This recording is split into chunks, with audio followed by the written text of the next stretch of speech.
So, you want to sell things online. Okay, all right. I hear you. I mean, it does kind of sound fun to sell things online. Kind of like it sounds fun to be like a bookshop owner. Those things both feel very appealing to me when I think about them inside my head. Now, I don't know anything about being a bookshop owner, so I can't talk about that. But I do know that we have set up a lot of online shops for people in the last 18 years of running this business, and I've got some ideas for you that might make you think, and some ideas for you so that way you can start safely and maybe not invest a boatload of time or energy into starting an online store that might not be the right thing for you. Okay, so with that, my name is Monica Pitts. I'm going to be your host today, and we're going to talk about the things that I want you to think about before you start that online store. Okay? All right, let's do it. Let's get to business. You're on a mission, and you just need more people to know about it. And whether you're brand new to marketing or a seasoned pro, we are all looking for answers to make marketing decisions with purpose. I'm Monica Pitts, a techie, crafty business owner, mom, and aerial dancer who solves communication challenges through technology. This podcast is all about digging in and going digital. I'll share my marketing know-how and business experience from almost 20 years of misadventures. I'll be your backup dancer so you can stop doubting and get moving towards marketing with purpose. The first online store that I ever built was for Millie's Unique Boutique, and it was like before online stores were even a thing. And that was a fun one. It really was. Okay, and then I ventured out and I started building online stores in Magento. That was tricky because it's written in XML and it made no sense in my brain. My brain could not handle it, but I built them and it was a thing. And then we moved on to building shopping carts in WooCommerce. And WooCommerce is thebomb.com. It does, I mean, you can make it do anything. You make it do anything you want it to do for a shopping cart. We actually made the equivalent of an online shopping cart for the Community Foundation of Central Missouri, and it allows 152 of our local nonprofits to run a year-end online giving campaign. And it's all powered by WooCommerce. It's a big shopping cart, and people just choose the organizations that they want to donate to. They choose how much they want to donate, and they add it to cart, and they check out one time. And I mean, last year we raised almost $2 million with that sucker. That's amazing, right? So I tell you this to let you know that shopping carts are something that I've played with, right? We know how to build them over here at Make Create. What we don't love is building shopping carts that people don't end up being able to use, that eventually die a slow and painful death because it wasn't the right thing. Like, people just didn't want to buy what they had to offer, or it wasn't marketed properly, and that sucks. So the first thing I want to do is debunk this myth about online stores. People think all you need to do is build the online store and then you'll have customers. This is not true. It is not the field of dreams, my friends. They will not come just because you built your cart. They won't. And that is very, very sad. Okay? So you're going to need something, and it's called an audience. Yeah, that's right. You have to have an audience. So just like any other business that you start, to have an online store, you have to have an audience. So maybe the first step for you having an online store isn't actually having an online store. Maybe it's building an audience. You could first start by selling products on Etsy, or you could try to sell them on Amazon, on Facebook Marketplace. You could even just put them on your Facebook feed and show people what you're doing and what you're making. You can make little videos of you making them, or explain why your products are really amazing. So you have to get people to want what you have, and you have to have people who want to talk to you and learn from you, right? Or else it's really hard to sell to them. So if somebody came to me and they were like, hey, I've got a bookstore, a thriving bookstore and I want to put our books online, I would be like, well, yeah, that makes perfect sense. Of course you do, because that's great. You already have an audience. Or if people come to me and they're a crafter and they go to events all the time and they set up a booth and they sell their crafts and they go to these same places every year and they sell things every year and they want to have a shopping cart, that makes perfect sense to me because they already have an audience that they can sell to. People can't buy their products unless they go back to the conferences and the events again, and they might not do that. So it's great. It's an extension of their business. It allows them to have flexibility and it allows them to continue serving their audience. That's awesome. Those people have an audience. If you don't have those things, then I'm not sure that starting a shop makes sense. Okay, so that's the first thing. You just need to make sure that you have an audience. You have to meet people and have someone to sell things to in order to invest in a store.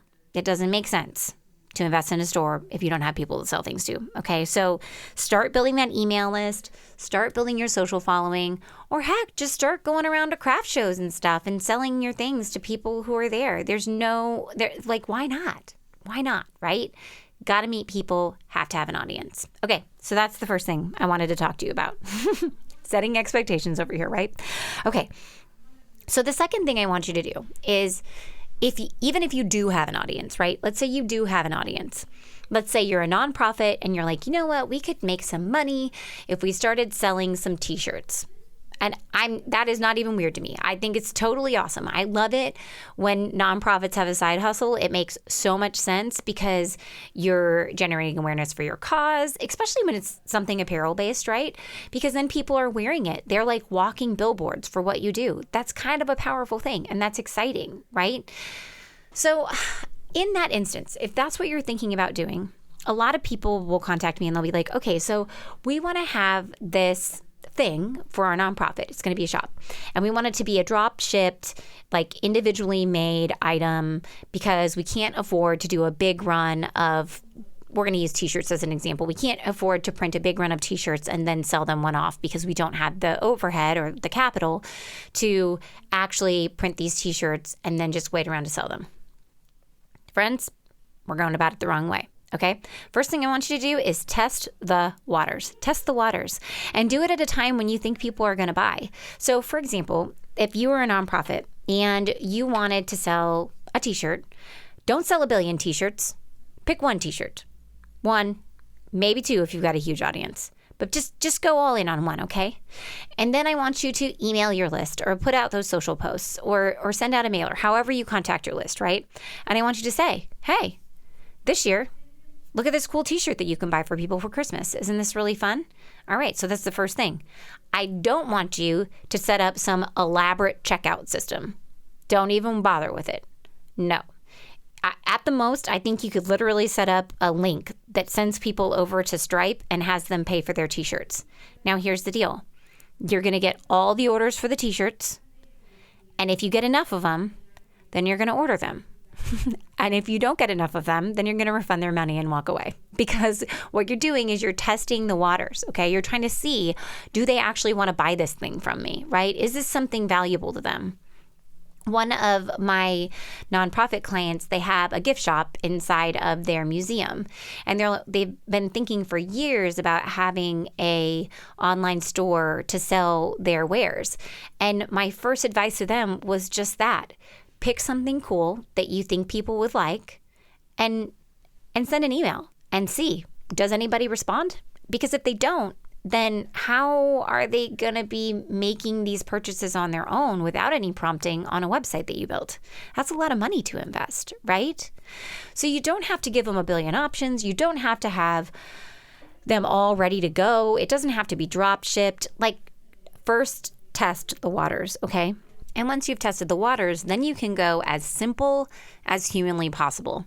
You don't necessarily have to overcomplicate things. Let's say that you do have the museum shop and you've got books inside your shop. Could you potentially have a book club where people subscribe and you send them a book every other month and everybody gets the same book every other month. Think about how much simpler that is to fulfill those orders than it is to fulfill different books all over the place and trying to drop ship things. Yes, drop shipping is amazing. Everybody loves the idea of drop shipping, but you also have to get it all to connect and behave, and that's just another layer of complication. Plus, you might not be making as much money on it. You're definitely going to make more money if you're ordering a mass number of things at a discount and sending them out than you would be by drop shipping one-off items. This is my guess. I don't know. I haven't done all the math research. Definitely do the math research yourself, but I want you to go as simple as possible. They fill out an email form. They join the book club. Every other month, you send them a book. Boom. There you go. Online shop. Simple as can be. And then after that gets bigger and you get a bigger audience and people start asking you for more things, or maybe you decide to offer them more things, then you can go all out shopping cart on your website. But you don't have to start there. So the two things that I want you to take away from this conversation, or that I hope you're taking away from this conversation, is that you need to have an audience in order to sell your products. So the most important thing before you even start building your shopping cart is that you have people to sell it to. And then when you start selling it, do it as simply as possible. Test out the waters if you already have an audience and see, can you make this thing work? Because you don't want to invest a bunch of money into a shopping cart that you're just never going to use. It's the saddest thing when we build this beautiful shopping cart for someone and they can't get their marketing straight to be able to pull off the business concept. I know that it sucks that you would have to share your profits with Etsy or with Amazon or even Facebook if you were to sell things on their marketplaces.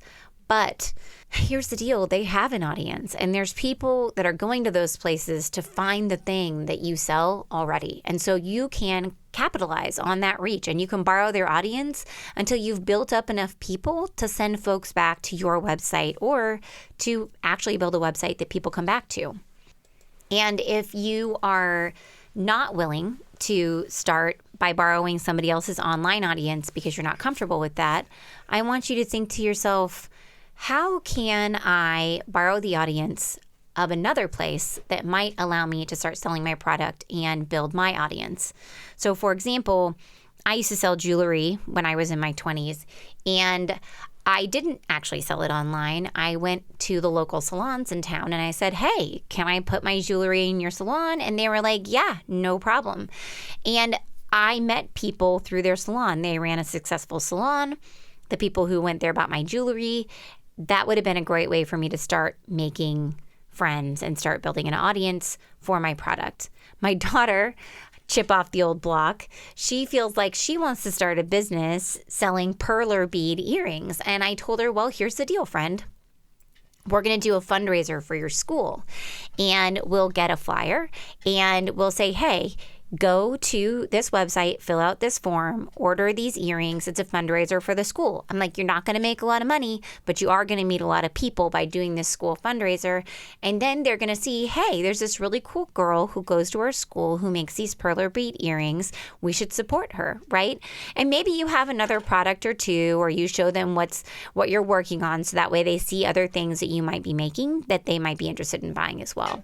So basically what I'm saying is, if you want to sell things online, it's still like running a business. You're going to have to figure out how you're going to meet people so you can sell stuff to them. Yep, that's pretty much the long and the short of it. And until you figure that out, test stuff out, start small, and figure out the best way to do it. And you got this. And before you're like, okay, well, now I don't even know where to start. I don't even know what to do. I would just start by talking to your friends and family. Just start. Talk to people, ask them, get their feedback. There's no harm in this, okay? My daughter's really lucky because she has a mother who is an entrepreneur, right? She's lucky. That's cool for her. But not everybody has that. So just start by having conversations and gathering information. And then when you're ready, take a step, whatever step that is, whichever direction you decide to go, so that way you can make a decision and get feedback from it. Even if you fail, even if you completely fail and nobody decides to buy those perler bead earrings from that school fundraiser, that's okay, because now you understand that that might not be your market, or maybe nobody wants to buy perler bead earrings. You don't really know. You can go forth and you can test both those theories and move forward with more knowledge than what you started with to begin with, right?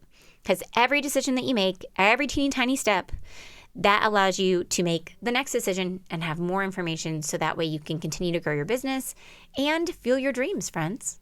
All right, so hopefully I did not scare you away from selling things online, but I gave you some things to think about, right? Because that's what this episode was all about. So if you have now, maybe, the wheels are turning inside your head and you're like, wow, I do have some things to think about. And if that's happening to you, then I have done my job. And you could give me a high five by maybe giving me a review. That would be pretty cool. If you left a review and let people know that I helped you, then that will help me feed those algorithms in the podcast universe and find more people just like yourself and help them find solutions to start and grow their businesses and their organizations. All right, friends, thank you so much for listening. And until next time, go forth and market with purpose.